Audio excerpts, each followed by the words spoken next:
Hey, good evening, good evening, good evening. Just want to just welcome everybody back again to another conversation, another episode of the Conversation 98. And I just thank everybody again for rocking with your boy, tuning in with me, and it means a lot. And looking forward to the conversation tonight. Again, man, I'm grateful, and I don't take it lightly. And I'm just grateful for the opportunity to come back on so we can chat it up again tonight. Hopefully, all is well. I hope everybody's doing well, and like myself, I'm having fun, enjoying some time, enjoying some much needed weekend. Look forward to the weekend, but again, just excited about coming on and chatting it up with everybody tonight. So I hope all is well with everybody, and we're just gonna get with it. Again, I'm gonna share this a few times, and then we're going to get started. But like I said before, though, it is such a great honor and privilege to be able to come on here and have this conversation with you guys. So, and I look forward to the discussion tonight, because the discussion tonight is something that I'm real very passionate about. Something that I've been speaking on for a while, and I think something that would be real good as far as with allowing us to get to a space, um,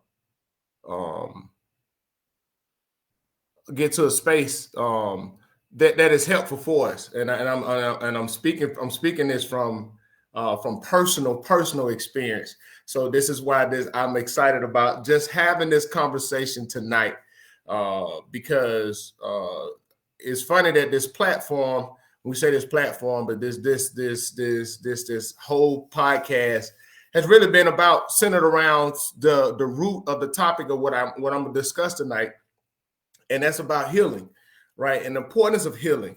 And I feel it's necessary to just have these conversations from these perspectives, because I feel a lot of times what happens is, a lot of people suffer alone, or they suffer in silence. And what I want to do is just have these discussions so that, hey, it's a conversation out there that somebody can be like, dang, you know what? That's what I'm dealing with, or that's what I've dealt with, or that's how I never looked at it that way, or even a different perspective on, you know what? I needed to hear it, and that can help me get over the hump. Because a lot of times in the journey of healing, on that journey of healing, we tend to feel isolated. We tend to feel like there's nobody there. We tend to feel like nobody else understands, or we tend to feel unseen or unheard on our journey to healing. And it's so important and so imperative that we have. That's why in the Bible it says, you overcome the enemy by the blood of the Lamb and the words of our testimony, because the testimony encourages us, because when we hear that somebody else has been through something that we may be going through, that encourage us, because we feel so many times we feel isolated on that journey to healing. So that's why it's so imperative to have those conversations and have those discussions so people can hear, and they can be free, and they can be set free, and they can find their healing, and they can move on and walk in abundance. So got all of that out the way, right? We got all of that out the way, and we want to get right into it tonight. So tonight episode, we're talking about heal now, so you don't deal with the consequences of choices made while wounded. And I say that again, and it just heal now, so you won't have to deal with the consequences of choices made while wounded. And that is so imperative that we do, because we don't realize, or I think many people do not realize that we make bad decisions when we are in a wounded place. So if we don't take the to address the trauma or the event or the thing that really bothering us, we get into survival mode, or we get into different dysfunctional mode, or we get into a place where we try to avoid it at all costs, and we make a lot of decisions, and from those decisions it impacts our future. But if you heal, you will mitigate having to deal with those consequences made while you were wounded. And that is what I'm speaking on, because that's a very powerful thing. It's a very powerful thing, because the reality is, you know, if you think about it, right, there's a lot of things that people have to deal with, or people are dealing with right now. A lot of consequences, or even lifetime consequences, or life-altering decisions that they made in a place of brokenness, in a place of hurting, in a place of them being wounded, all because either they didn't know that they needed to heal, or they chose not, or they were too afraid to face what was causing the pain, and they got into a space to where they were just trying to survive and do the best that they could. But they don't realize or even come to understand the magnitude of what was causing them to make those choices in a wounded space.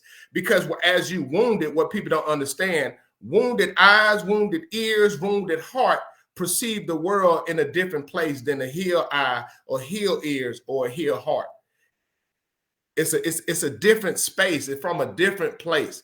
And it's from a place where I don't think that a lot of people like to go to, a lot of people like to discuss, or a lot of people like to even acknowledge, because, right, it forces us to deal with the reality of us, or deal with the reality of the situation that may have caused us to be in that space. Now, Shep, I know you talking. I know I hear you. I know what you're saying. But what really, like, when you talk about really, what do you mean about, you know, heal so you don't have to deal with the consequences of choices while you're wounded? And let me make it plain, right? So many times, let's say you are upset, right? And I'm just using it as use this as just as an example. You're hurt, and you're hurt from a place of this is a good one. Many people are hurt from a place of neglect, or they may be hurt from a place of rejection, and they carry it around, right? And they go and they just say, they make up in their mind, hey, look, I'm gonna just move on, I'm strong, and they never deal with that hurt or that neglect.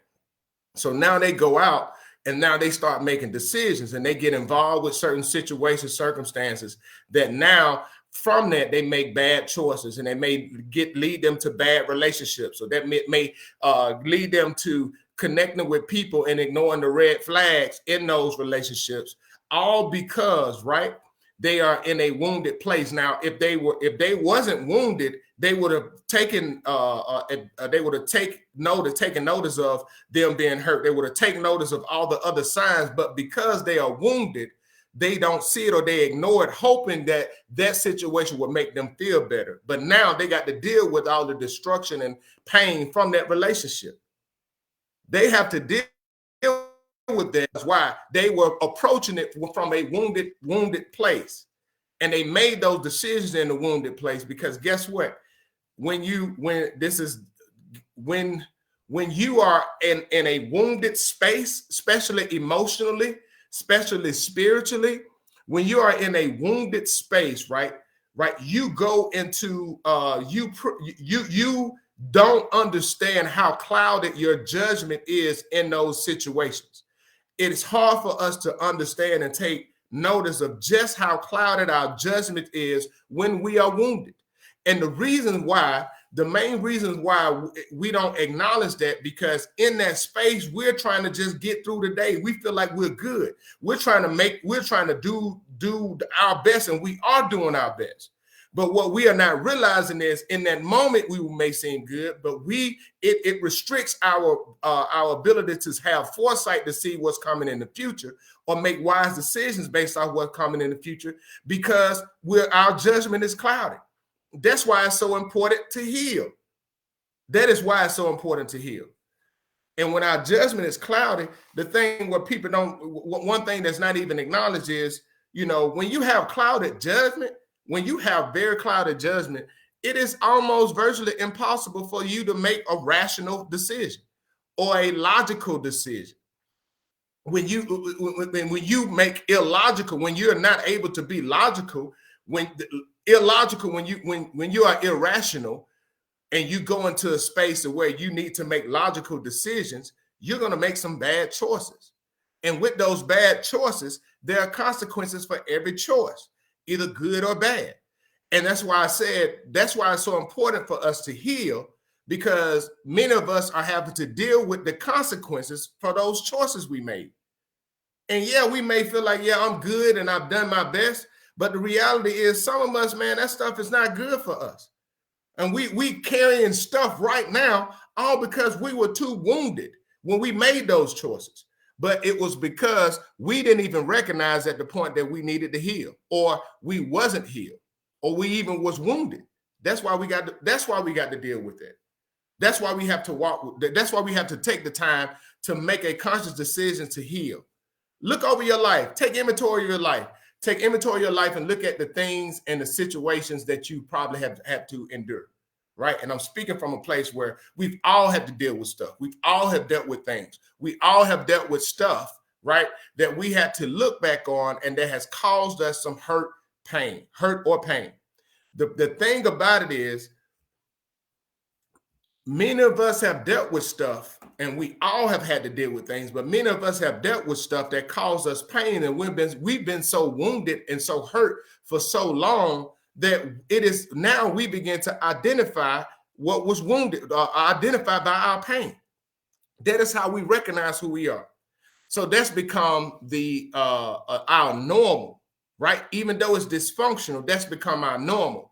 But we find ourselves frustrated in that space because we really aren't happy with our lives or how things are turning out in our lives right now because of the decisions or the consequences of the decisions we continue to make in that space.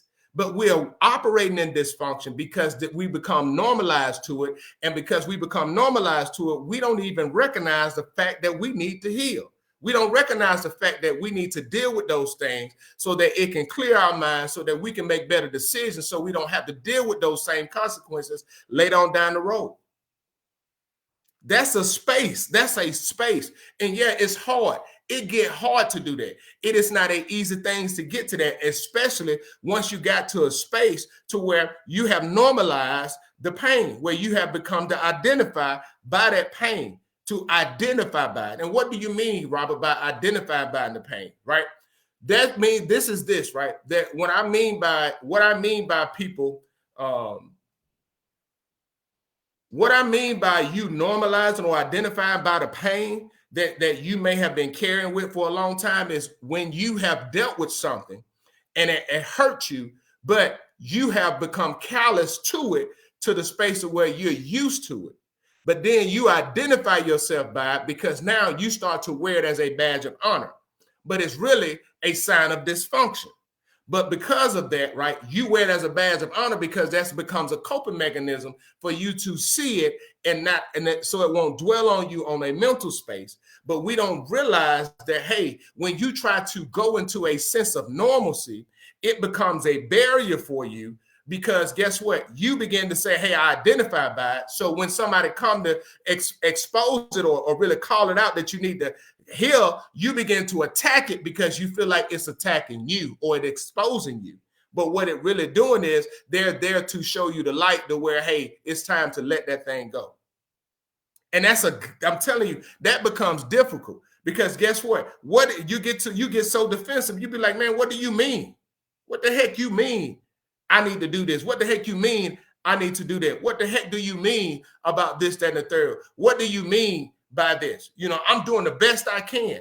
I'm doing everything that I know how to do. And nobody's saying that you're not. Nobody's arguing that you're not. And that's the space where, okay, nobody is saying that you're not doing the best that you can do. Nobody is trying to call you out. Nobody is trying to exploit you. But you have to realize sometimes even just doing our best is not what is good for us.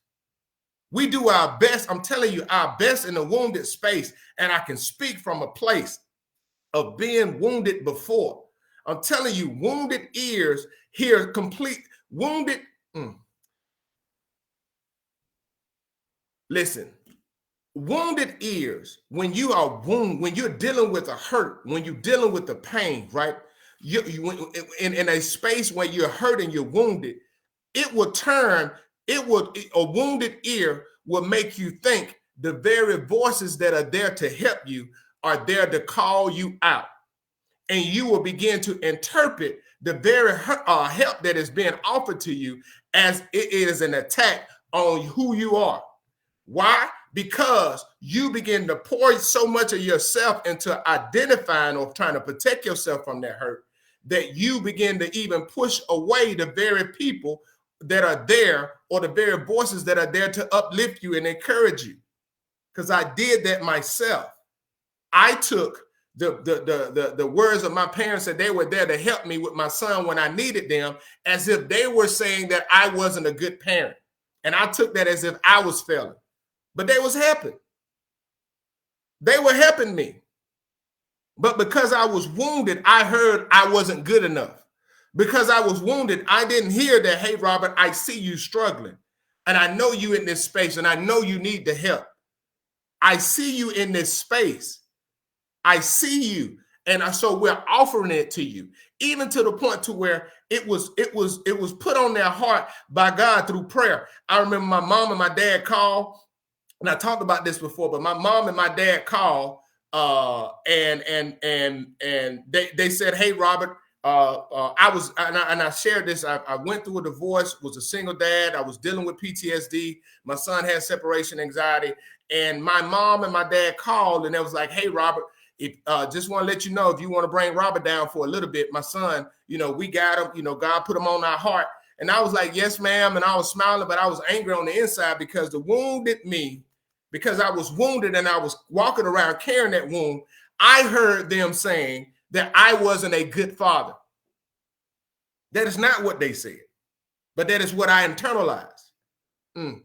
Man, I'm just telling you, thank you, God.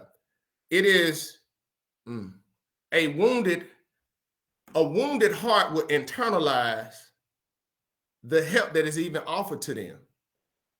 That's why I'm saying it is so imperative to heal so you don't have to deal with consequences of choices made while you're wounded. Because when you're wounded, right, you internalize the very things that are there to help you.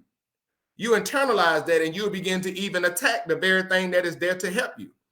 And a lot of times in those spaces, right, we'll make decisions thinking that they are working out for our best interest, but we so clouded, our judgment so clouded in that space that we don't even know what right from wrong. And then we make decisions and don't even realize. We make emotional decisions when we're wounded. We make irrational decisions when we're wounded. We make just very dumb and stupid decisions while we're wounded. Because guess what? We latch on to stuff that seem good in the moment, but have a long-term impact, but we still feel like it's the best choice because we're wounded. And it's not. It is not the best choice because you're wounded. And many of us have to deal with those consequences, or we stay in that place of broken woundedness, of being wounded and hurt. We stay in that place for so long to where it is hard for us to come out because that's become our norm, our reality. Hey, Roberta, how you doing? Thank you. Yeah, and when you can relate to this, and when you have to deal with this, or have had to deal with this on a personal level, it can be very scary. And this is why I said before, with me talking about this, because I understand I can relate to being in that space because I was in that space myself. I was in that space myself. I was in that space to where I was trying to figure out what the heck is going on. I was in that space myself where I was hurt, where I was trying to be like, man, I don't know what my left hand from my right hand is doing. Hey, I'm just trying to survive. And man, this is the thing right here. And this is what a lot of people don't realize, right? When you in a space, when you're operating or when you're walking wounded, and I'm especially emotionally wounded, right? When you're in a space where you're walking wounded and you're in survival mode and you're just trying to get through the day, I will tell you, the only thing that you're focused on is getting through the day, getting to the next moment. I can remember being in a space where I was dealing with depression, and only energy I had in me and all my focus was just getting up, getting through the day so that I can be there with my son. I didn't really care about my job performance, even though I was known to be a high performer. I really didn't care. I just was there. It was like I had a smile, but I was crying behind the smile, and I've been there, and I was telling you that space wasn't a good space. And I can relate to that. And that's why I say it is so important to choose to heal, so you don't have to deal with the choices, the consequences of the choices you made in those spaces, because they're not going to be good. I made some decisions in those times where I was doing, I felt like it was the best that I could do in that moment. But as I look back on, I'd be like, man, I wouldn't have made those decisions. You know, you wouldn't, a lot of relationships that people have, wouldn't have them. They involve themselves with people because they're wounded. And wounded people attract other wounded people. And that's why they say hurting people hurt people. And it's not, a lot of times it's not even intentional. It's you're just in a space to where you're trying to survive, and you're attracted to things, like things. I say like things. You're attracted to those like things. You're attracted to the things that give off the same quote energy or seem to be wounded the same as you are. So you attract to it, and the only thing you end up doing, because you're attracted to another hurt person, y'all just call more hurt and amplify the hurt that's already there. All because you chose not to heal. And I would just say it is a very, very not a good space to be in. And it's imperative that we heal and make that decision to heal now. And I'm not saying healing is going to be overnight. That is not what I'm talking about. That is not because guess what? That's not realistic. Some things can be immediate. Most things take a process. And I would just advocate for making a decision to choose to walk on that journey and start that walk. Because once you start that walk, you'll start to realize how much power that you will gain yourself. How much you will be empowered to do the things that you need to do for yourself. And you'll see that it is once you start to engage and deal with that, you'll realize that it is a good and healthy space to be in. So I want to thank you guys so much for rocking with me tonight. Very short conversation. I wasn't going to be before you long. But just, hey, choose to heal now. Heal now so you don't have to deal with the consequences of choices made while wounded. I would tell you, if I got to deal with consequences, I would want to be more in my right mind to be able to make those choices instead of having to deal with choices that I made when my judgment was cloudy. I would just use this analogy as I get ready to close. A lot of people make those things where, man, you go to the club, had a few drinks, and the old girl was looking good when you was on that liquor, when you was drinking, right? You was feeling good in the club. When the lights come on and you wake up the next morning and you see who you've been talking to, you realize, like, dang, that wasn't it, because your judgment was cloudy. And many of us, we make those same decisions, clouded decisions, because we're wounded. Our hearts are wounded, and we're wounded emotionally. So thank you guys so much for rocking with me. Go ahead and check me out on the Conversation 98 YouTube page. Also, the Conversation 98 on Facebook, the Conversation 98 on Instagram, and the Conversation _98 on TikTok. You guys have a blessed and wonderful evening, and I pray that you all have a great week. God bless.